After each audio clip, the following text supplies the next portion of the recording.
I'm gonna go ahead and say it. Fall in New England is perfect. Don't you agree?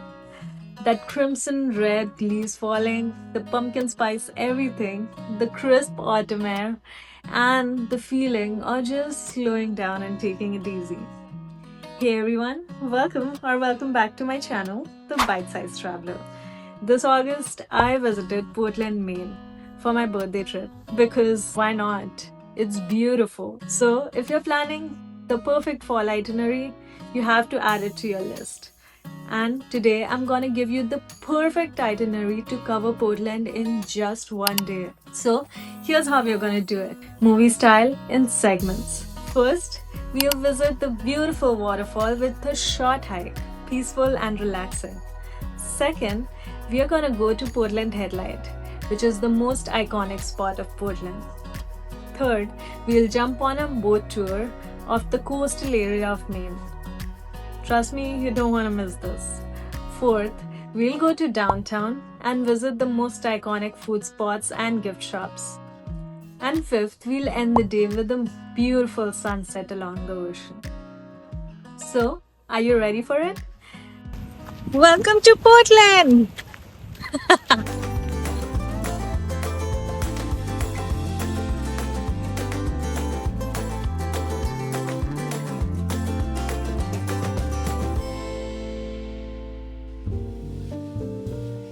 Your first stop, Cascade Fall Trail in Saco, just outside Portland. This one's short, about a mile, but full of charm and history.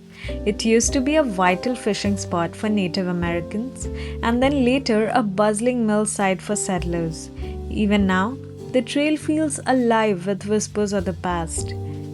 In August, the trail is surrounded by lush greenery, though the waterfall itself can feel a bit underwhelming with the low flow.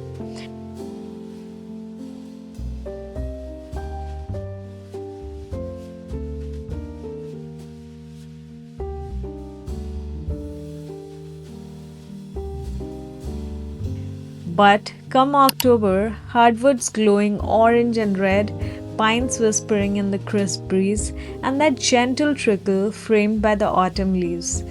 It transforms into something truly picture perfect. Don't just stop for the waterfall. The trail itself makes a quick and worthwhile detour on your way to Portland.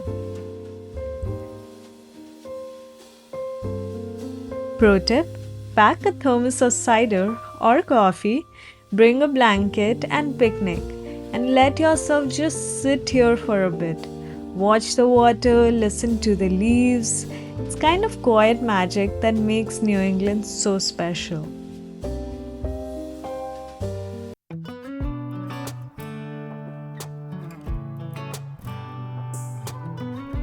Next up, Maine's crown jewel, Portland Headlight.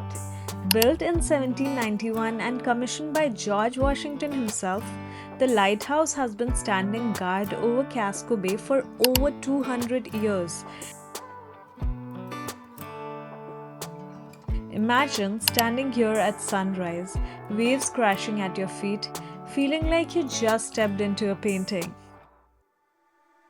Today afternoon, we are exploring Fort William State Park. It is one of the state parks located in Portland, Maine. And the headlight that you see beside me is one of the most famous lighthouses in Maine. This is one of the landmarks for coastal area. And then the state park also contains an old fort which used to house artilleries and weapons to protect the coastal area. So now it's not in use anymore, but there is a museum and there are like signs explaining what used to be there. So we are gonna go explore that and also look at the headlights from different angles. And it's not just the lighthouse. Fort Williams Park surrounds it like a green cathedral. Right now, it's summer green, but in fall, every tree pops shade of orange, red, and gold. The cliff walk alone looks straight out of a movie. Every path has a little story, from many beaches to the ruins of Battery Garage, a World War II coastal defense site. It's beautiful, mossy, and perfect for history buffs or anyone who loves mixing nature with a dash of intrigue. Don't miss the mine casement. It once stored underwater mines and now it's totally reclaimed by nature. Super Instagrammable spot if you're into that.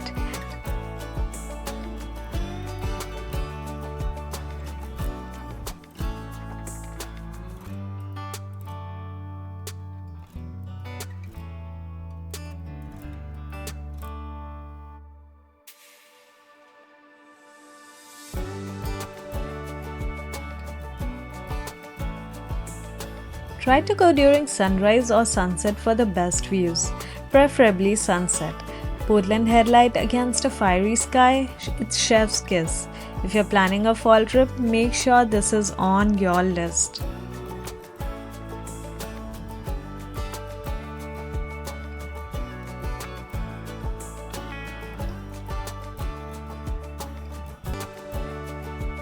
Oh, and the food. Fort Williams Park is legendary for its food truck. Although I can't have lobster rolls, I've heard they are fresh, buttery, and melt in your mouth amazing. Pair it with a gelato if you're feeling fancy. Nothing beats a picnic with this view.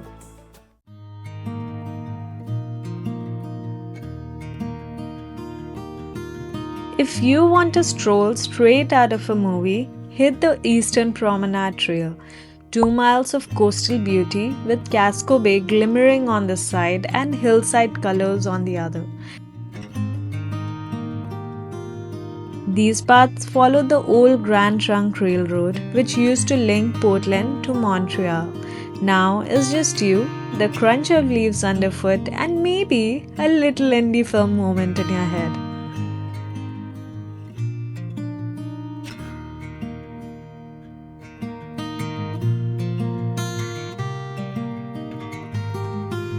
After the stroll, time to hit the water.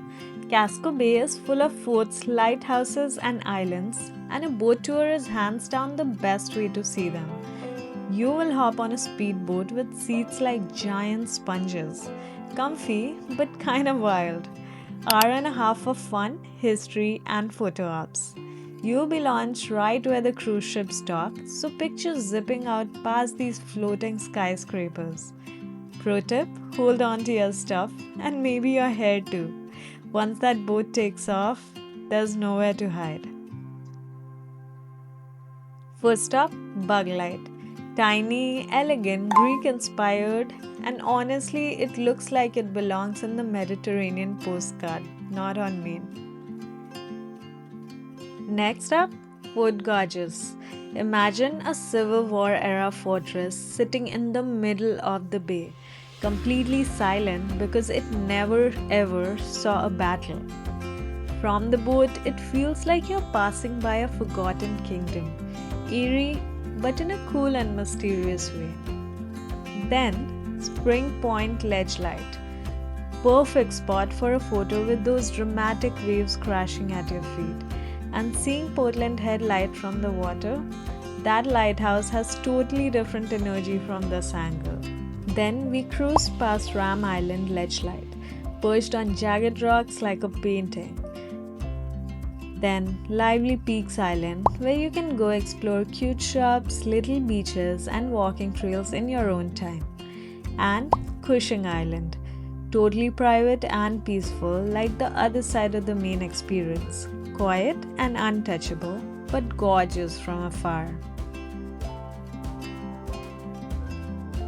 And of course, nature made a cameo.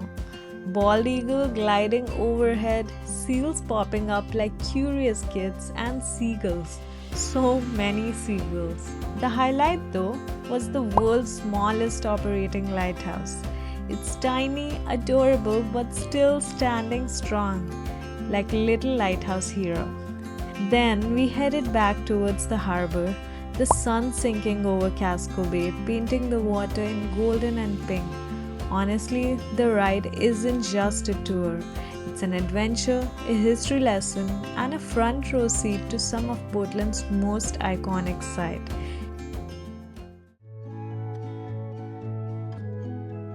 Okay, now let's talk about downtown Portland. It's total vibes. Cobblestone streets? Check. Historic red brick buildings? Check. Waterfront energy? Check. It's cozy, alive, and super welcoming. Perfect for wandering, exploring, and discovering little gems along the way.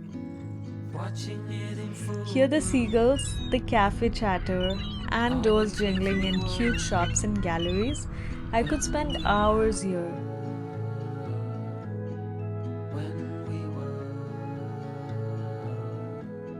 And the food, it's so good.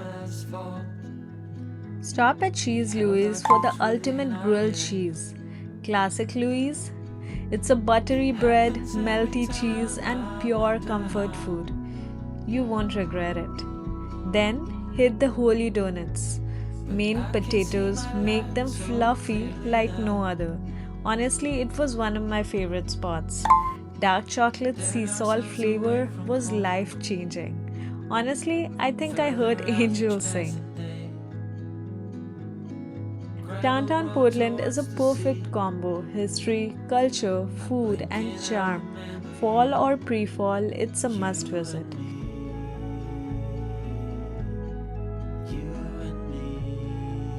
Just know that shops start closing at 6 o'clock, so be sure to visit before that and keep the time in mind.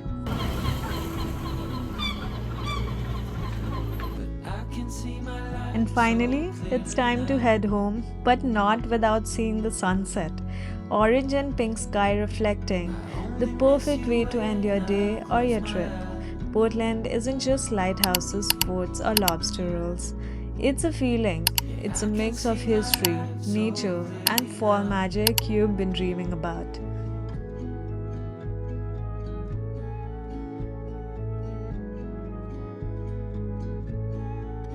There you have it, the perfect itinerary to explore Portland, Maine in just one day. If you like this video, don't forget to like, subscribe, and hit that bell icon for more updates from the Bite-Sized Traveler. I have more road trips, hidden gems, and beautiful travel across USA and all over the world coming up on this channel. I would love to have you on this journey, and I hope you follow along. For now, this is your Bite-Sized Traveler signing off for today. Keep exploring and see you in the next one.